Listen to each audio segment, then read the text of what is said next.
Morning, welcome to my weekly Friday 10 o'clock Instagram live. This week is all about charity shops, do's and don'ts of donating, and what to do with items that shouldn't go to a charity shop.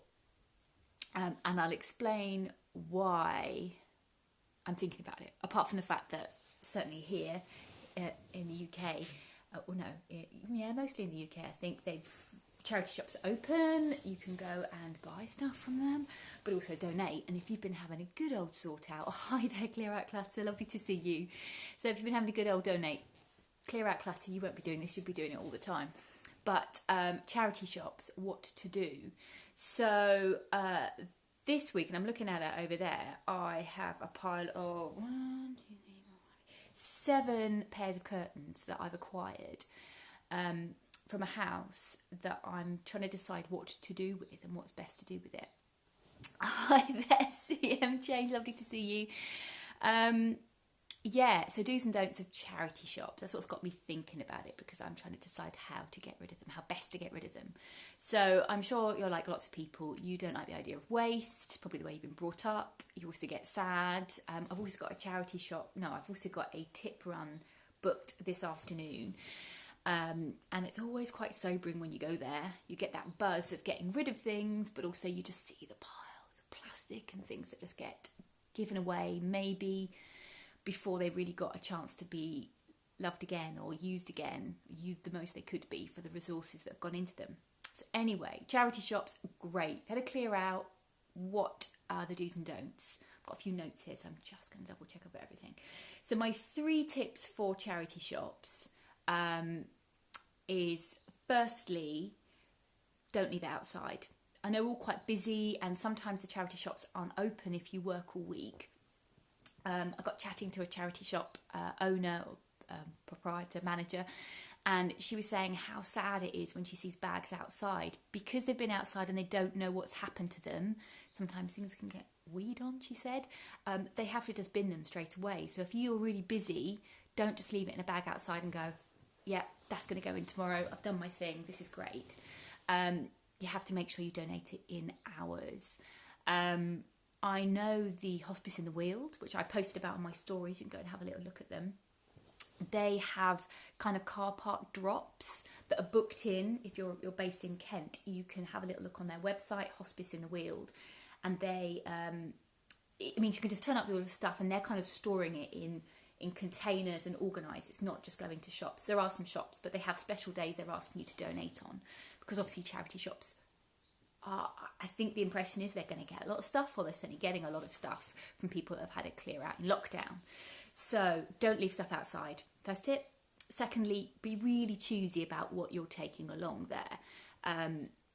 We've all been there when you're having a good clear out, a good sort, and you just want it gone. And I think that's the key bit for us all to notice, is when you've decided it's going to go somewhere, hold the tension on not just getting rid of it. And that can sometimes, I've seen people, I've got neighbours who just bin stuff when they just want it gone. They don't kind of hold and go, okay, well, how can I make the most of this and get it really reused? Charity shop's an easy one. I have a list of things that they want to have, depending on the type they do. So Oxfam had a look at their website just to confirm what they do. And you'll probably know the charity shops you go to anyway, whether to buy or just to donate, and what they like. But Oxfam, who are obviously big, have a whole load of shops in the area, nationwide. And in Tunbridge Wells, they have a normal clothing retail one, and they have a books one as well. So the list of things on their website, things you'd expect. So clean and quality clothes. They take bras. Just to note that not all charity shops do, and if you want to have a little look about other things, I posted some of mine to against breast cancer. They take them by post. They used to be drop zones, but I think they're doing it by post at the moment. Smalls for all, although I think they like new things with the label on still.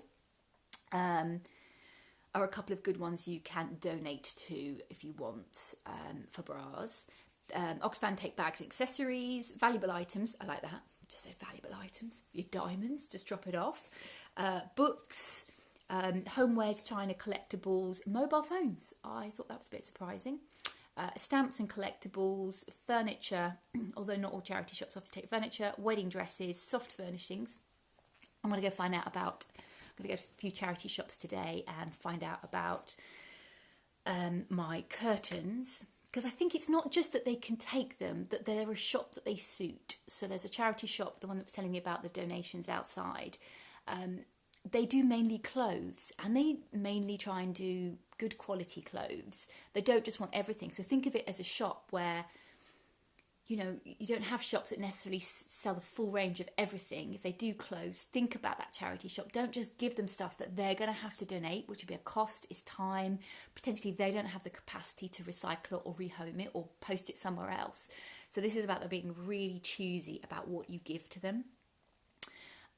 Blankets, toys and games. So things you probably expect, but, you know, if you're not sure, pick up the phone and call the charity shop or call in and ask.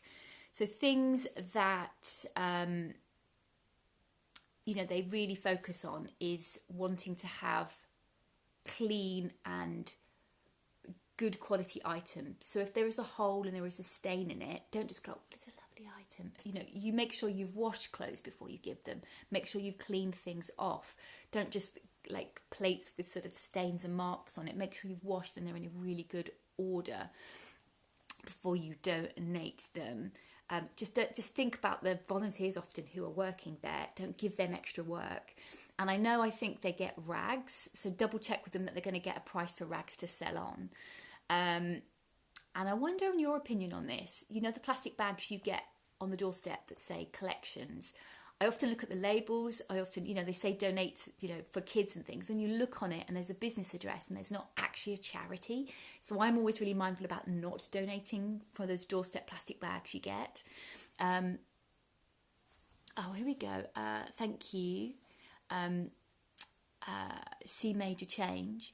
I checked with my local Oxfam and they will take clothes for rags, just need to mark the bag. So that's really helpful. You know, put them in a separate bag and label them up. Thank you. That's a great suggestion. So yeah, they're the things that they want. Furniture, not all shops take furniture. I know they specialise in them, and they, you know, will be able to sell them and people will go there for them. So in Tunbridge Wells, we have a YMCA, and I think Oxfam have just advertised a new shop that has furniture, which is great. They also do collections, which is great to do. And on the Oxfam website, it's just food for thought about things that they don't want. Obviously, old medical equipment, sounds obvious. Single computers. Now, I will post afterwards here where if you've got donations of electrical computer items, there are people who are looking for those, specialist charities. They don't do white goods, Oxfam, safety gear like children's bike helmets and stuff like that, or cycle helmets, because they just don't know where they've been and what. They don't know that they're selling things that are verified in terms of their safety. They don't know what's happened to it, so they can't really guarantee the safety.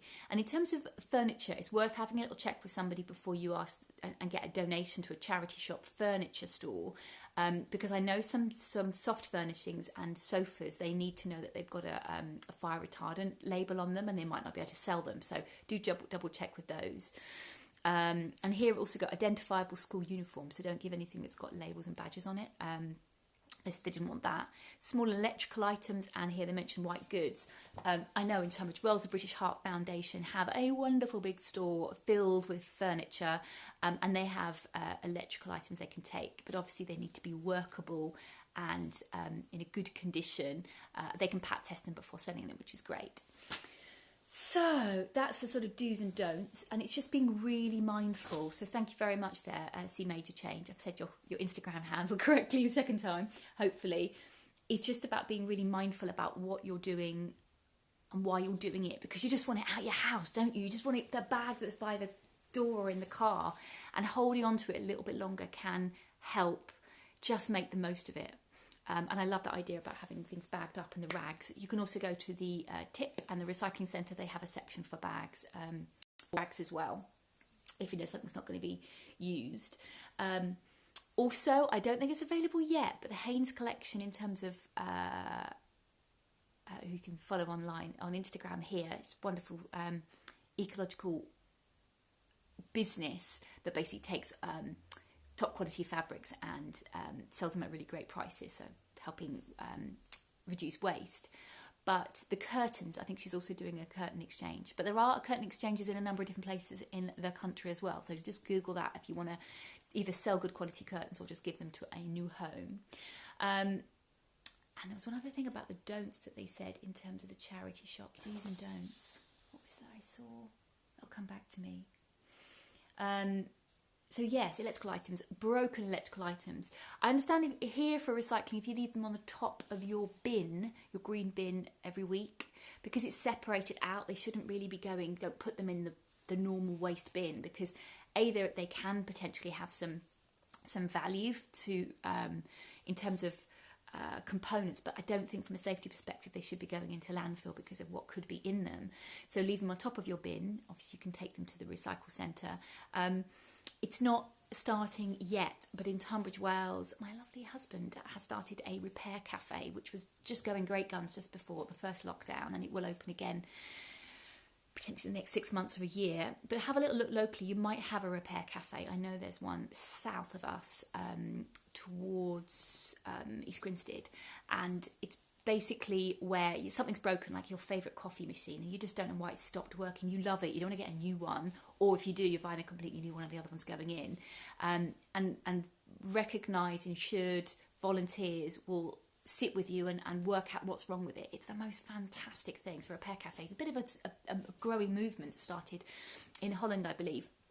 And it's just gaining momentum, and it's so great because it can fix anything from electrical items to treasured teddy bears. So it's really, really lovely. Getting a bit emotional. They've got some great stories about what they've done. So keep an eye out for those. Okay, other things that you wouldn't obviously take to a charity shop. What do you do with them? I'm looking down here at some. I talked about some waste stuff the other week and getting rid of things, and we talked about hangers. What to do with old hangers?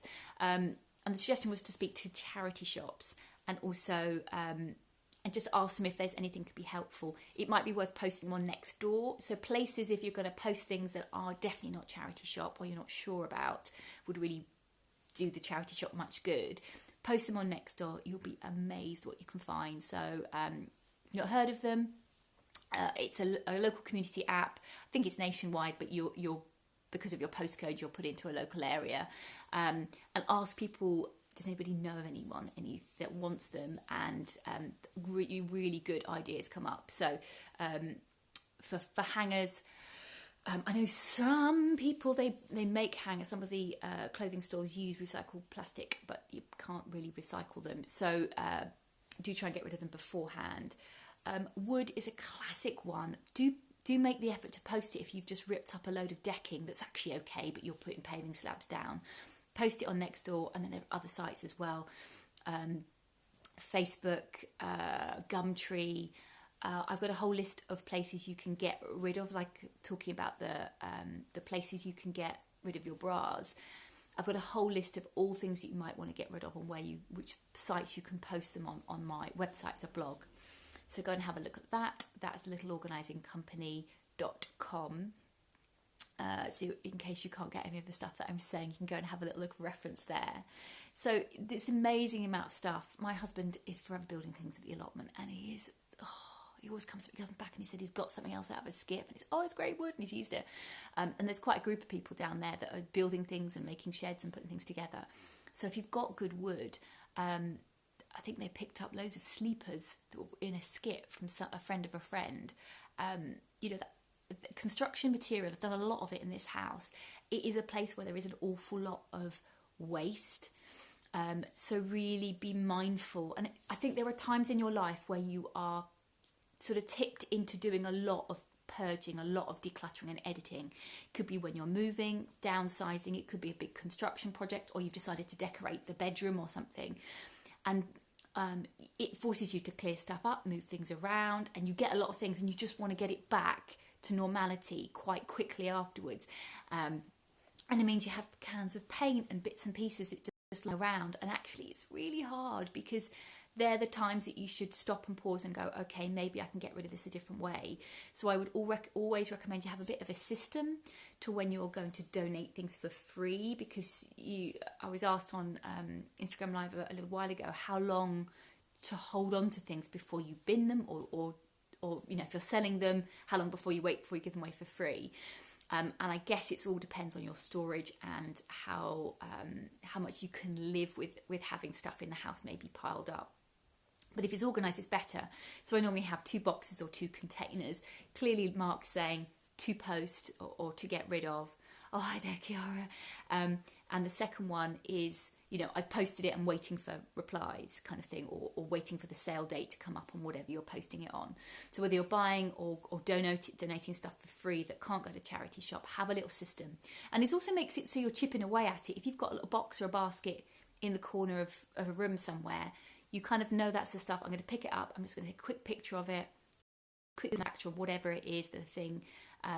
If it's a piece of clothing or electronic item, go to the manufacturer, work out what it is, post it quickly, get it done, and then put a date on it, put a little post-it note on it to show when you've posted it or when that selling site, eBay auction is coming to an end, and put it in that other container that's clearly marked, posted, and then have a look at it and go, nobody's come back, it's time to get rid of it. And I would always say the effort is worth it in terms of getting rid of stuff.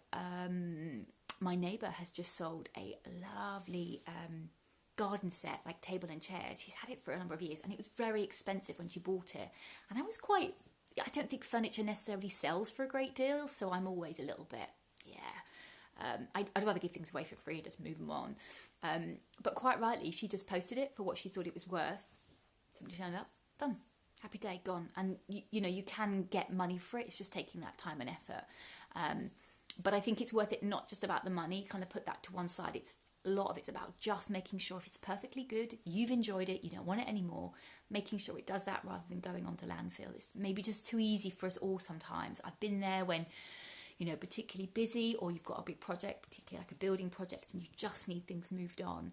It's hard to go, I'm just gonna hold this and have it in my life a little bit longer to make sure it gets a second home. Hi there, Lauren, I've seen you join. So yeah, definitely it's worth the effort. So I've talked about the do's and don'ts of charity shop donating, and there's a little bit about what you can do with things that aren't obviously charity shop things. And there's a few quirks that I've come across. I had a whole load of knives that I got from a clear out I did, and they were from 2 other homes, and so this person had about 50 or 60 beautiful, expensive, sharp knives. And I was a bit concerned I wasn't going to sell them, wasn't going to put on eBay, because of the safety aspect. I even looked up the police and thought, can I donate them there, for some sort of amnesty? But instead, I took some nice pictures of them, posted on Nextdoor, and I actually asked and said, does anyone know what I should do with these? Am I allowed to post this on here? And I had about 30 people contact me and say, yeah, they're great. They were adults, they turned up. Those knives have gone on somewhere else. So there's some quirks, but if you put it out there, you can certainly find out what to do with them. I know in terms of soft furnishings, charity shops, if you check with certain ones, they will accept them. But I know bedding and pillows is a funny one. And also it's sometimes harder to have them cleaned, but you can do them, certainly the big duvets, you can do them in the big laundrettes. But I know my husband had a load of pillows that he used for his physio business. And he actually posted it on Nextdoor, and somebody came back and said a local pet sanctuary was looking for them for various pets, and he donated them all away. It's gone to a good home and didn't go to landfill, which is the important part. What else is weird and what to do with it? So yeah, soil, definitely. If you're doing any big construction works and there's digging going on, if it's good quality topsoil, post it on Nextdoor. They're always going. I got rid of about 1.5 tons out the front of our garden. A very small garden, but we managed to have that much to come out of it. And it all went. People turned up in various guises to kind of collect it. So that's another one that's doing. I wonder if you've donated anything that is a bit unusual and how to get rid of it. As I say, we've talked about hangers that came up earlier, construction stuff, and a couple of different types of charity shops that can donate. I think that was everything. It's such an important subject. Oh yeah, there was one other. If you're getting rid of clothing and you want to sell them, there's something. There's a couple of them coming up on Instagram at the moment, but one I've seen a lot about is called Rethread, and Oxfam actually do this as well in its own way. You literally download their selling pack, and they send you a little nice plastic bag. You put all your clothes in there. You return them by post, easy peasy. They should be good quality. They should be not damaged. And certainly Rethread and will sell them, and you can get a bit of a commission from them. Now they're kind of based as an eco, environmentally friendly, save waste kind of company. There are lots of sites you can sell yourself on, sell your clothes on yourself. And again, they're on my blog if you want to go and have a look at some of the more standard sites and some of the more high-end sites. If you've got good quality stuff, it is worth selling them. Personally, I think get rid of a lot of clothes. I always think sometimes it's just a bit more effort, and you have to be very mindful, I think, about how you lay them out and display them. But I know if you're buying stuff, Rethreads, they have the selling site on Instagram as well. And do go and have a look at Hospice in the Weald. I talked about them this morning. They have a clothes drop that goes online. You can see there all the products that they're doing that. And I think they do it certainly throughout the day or throughout the week, different clothes that they're getting, and they have a label section. So you can see what's been donated, obviously for free because it's a charity local to here, but you can see the good quality brands, and they have them nicely displayed, and you can see, and you can just go and say, I want that one, and that's lovely. It's just such a fun thing to do. So go and have a look at Hospice in the Weald. Now next week I want to talk a bit more about selling clothes. I think this is a time when there's change. People are starting to go out, people are starting to do things. Potentially you've had a chance to get rid of some things during lockdown, and what to do with them. So obviously today was all about holding that tension about when you just want to get rid of something and it's definitely going and you're not going to sell it. What do you do? And I would, again, I've said this before, I have a little box that I'm filling up with things at the moment because I've just done a bit of a house clear out, and I put it out the front of my house. It depends on where you live and the kind of people that pass. I live in a town, so I just have a little box that says help yourself on it, and anything that I don't want I just tuck in there, and it goes. It just goes, and it's nice to think that things are passed on in the world, and somebody else who wants it's going to use it. So yeah, I think there's a good feeling to that. Okay, so next week will be a bit more about selling clothes.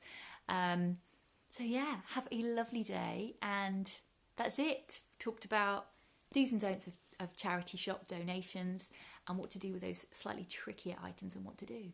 Anyway, take care. See you later. Bye.